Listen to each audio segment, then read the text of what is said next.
Hello and welcome. I'm Katrina Pratt Roebuck, and I am the founder and CEO of Uplifme. Uplifme is a national resource hub that provides information on social service events happening across the country that address the social determinants of health. We also highlight the great work of organizations in and around Philadelphia. So today I have with me Kathleen Noonan, who is the President and Chief Executive Officer of the Camden Coalition. Welcome, Kathleen, and thank you so much for being here. Thank you for having me. So, Kathleen, can you tell us about the Camden Coalition and the work that you do?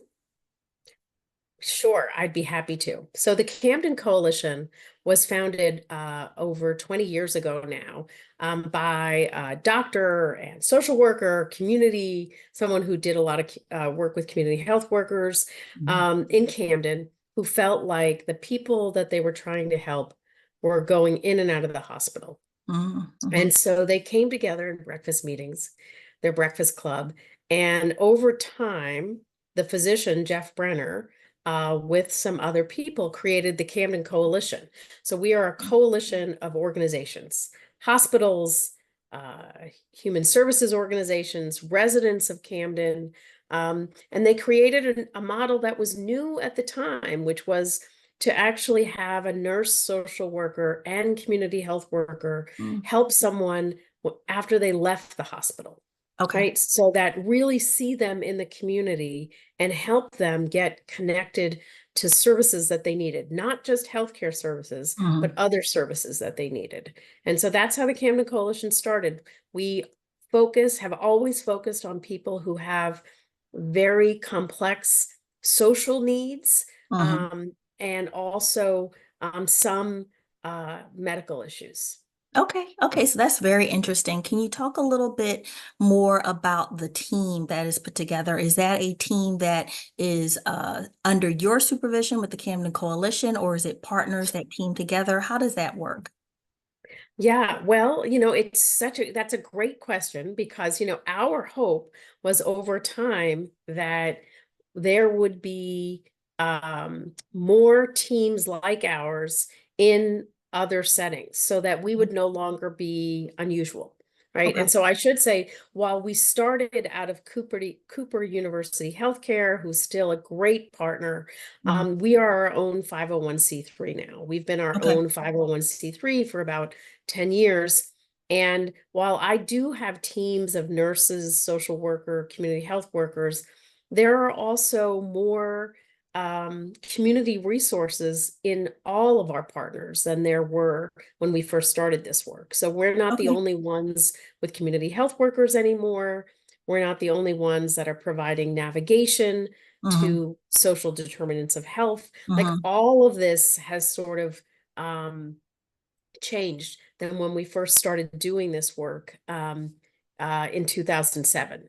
Okay, so it sounds like you were the model and the basis for sort of this structure. We're certainly one of But them. I mean, I want okay. to give cred to other groups out there, but we're certainly one of them. Okay, so how does one get served by the teams that you supervise? Sure. Well, and I'll just say now we do a number of different things. We have some services so that for somebody who is, coming in and out of the hospital, maybe in and out of the emergency department, we run a health information exchange. And so we Okay. actually have the ability to look at data and also see who those people are. We can reach out to them, sometimes right in the emergency department, sometimes if they're inpatient. But another thing that we do now is we spend a lot of time helping our partners work together. Because one of the things that we found is that as a coalition of groups coming together, we find sometimes our coalition partners aren't working together the best way that they can. And we talk about that. And so we develop different programs to allow that. And I'll give you an example. For the past year, we worked with 12 emergency departments in our catchment because we work in Camden, but also now in really a 5-county area in South Jersey. And we looked at all the emergency departments where, predominantly women showing up pregnant and were not connected to prenatal care. Mhm. And through our data and our partnerships now, we actually could then connect with all of our partners to say, this is someone who was just in your emergency department Mhm. who didn't get a follow-up appointment with Mhm. your OB. And so we do a lot of connection work at two. Mhm. Mhm. Um, we're not just doing that direct care work anymore. Yeah, and that is so important. I think being a convener and having that space where you're connecting the dots and making sure that people aren't dropped is really, really important to folks' long-term outcomes. And you said something interesting earlier as well about a health share exchange. Is that what you called it? Yeah, So wanted to ask a little bit more about that. And I'm really intrigued about the fact that you guys are proactive in reaching out to folks. Can you talk a little bit more about the health share exchange and working with hospital staff perhaps and referrals? sure. Yeah. So when we first started doing this work, electronic health records were not like a thing yet. Mm-hmm. Um, and hospitals certainly couldn't see each other's electronic health records. Mm-hmm. And Yep. so we created a platform that allowed for us to see and allowed them to basically exchange data if they had a shared patient. So Mm-hmm. this isn't just looking at any data, but looking Right. at someone where there's a shared patient and there's obviously a consent process Sure. and all of that. Um, but um, but that data is used by us to really work with our health systems to identify, to say who is in need right now, Mm-hmm. um, that maybe we're missing when they Mm-hmm. show up at the health system. And here's another example. Um, Hundreds, thousands of people who show up in emergency departments and they're having some kind of mental health issue. And that mental health issue might not be, so we would call it acute, such a crisis that they need to go to a crisis center, but they're Mm-hmm. still really having a hard time. Mm-hmm. Well, emergency departments don't schedule follow-up mental health appointments. That's not what they do. Emergency departments are there to help you right now figure out like how to basically stabilize you, and they're amazing. I mean, emergency room staff are amazing. So one of the things that we did was help our partners figure out how to use that data of people showing up in emergency departments with a mental health problem, Mm-hmm. um, to reach out to them, Mm-hmm. um, quickly, to say, how can we help you get connected to mental health services? So that's just another example of how we use data. Yeah, that's great. Can you talk a little bit about, so it sounds like there's some warm handoff process A within which lot of you're, warm yeah. handoffs. Yep. Can you talk a little bit about if folks can access your organization services directly, or is it something where you follow up with folks from the data you get and from hospital staff? Can it work It's a little, directly? yeah, it's a little bit of both depending Okay. on the program. So Okay. sometimes they access us directly, but really um we're sort of a connector and we're always working between organizations. And we sometimes are developing programs where we feel like it's something that our hospital partners or other community-based organizations haven't developed yet. So we Mhm. see ourselves as also like innovating on Yeah, a new sure. program. And so Sure. I'll give you an example. Back in 2018, we started something called a medical legal partnership, Hmm. which is a program where lawyers actually partner with health systems to Mhm. help the patients of the health system or health clinic with a legal issue.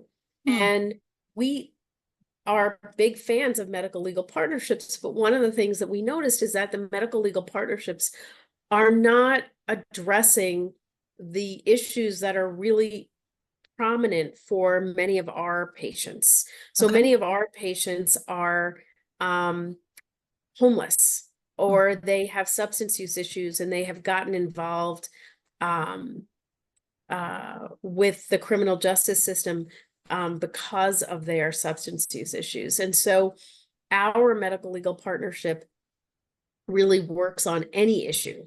And we Mhm. are now embedded in two addiction medicine clinics really as a team member with the addiction medicine clinicians. So we are working directly with them so that the doctor or the nurse or the med tech can say, this is so-and-so from the Camden Coalition. They're an attorney and they're part of our team.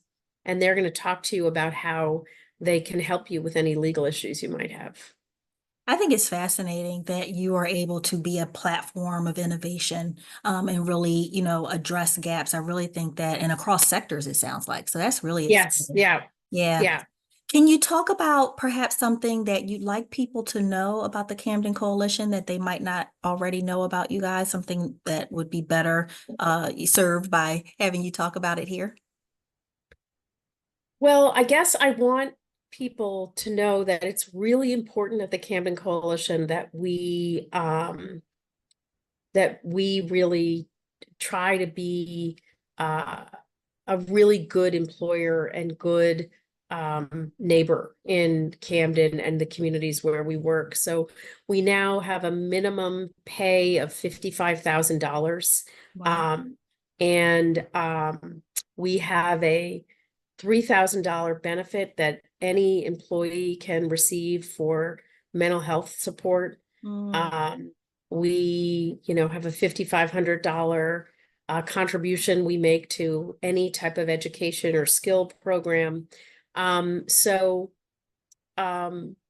we take being an employer really seriously, and we believe that if our staff feel taken care of, mhm. then they can take care of people better. And so many of the people that we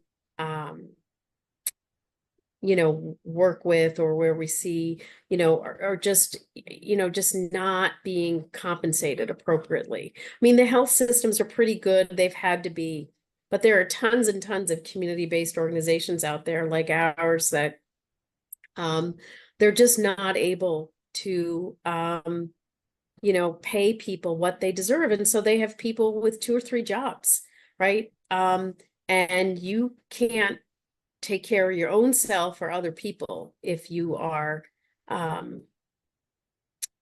ends meet like that. So that's something to know about us, that we just really take taking care of our own staff really seriously.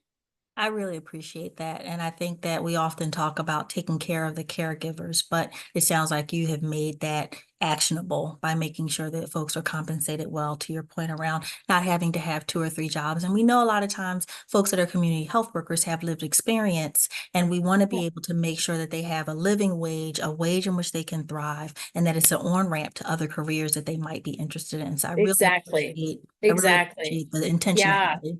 Yeah. Well, and so many of our staff are from Camden, and Mhm, they have family members who are calling them, who need help, who mhm, mhm. rely on them. I mean, there's a lot of burden. Yeah. Um, and um, and we try to pay attention to that. Yeah, yeah. I Yeah. think that that's wonderful, and thanks for highlighting that. I think that's a Yeah. model that many others would, uh, really respect and appreciate that you do. Can you talk a little bit about perhaps something you are looking forward to accomplishing in the coming year?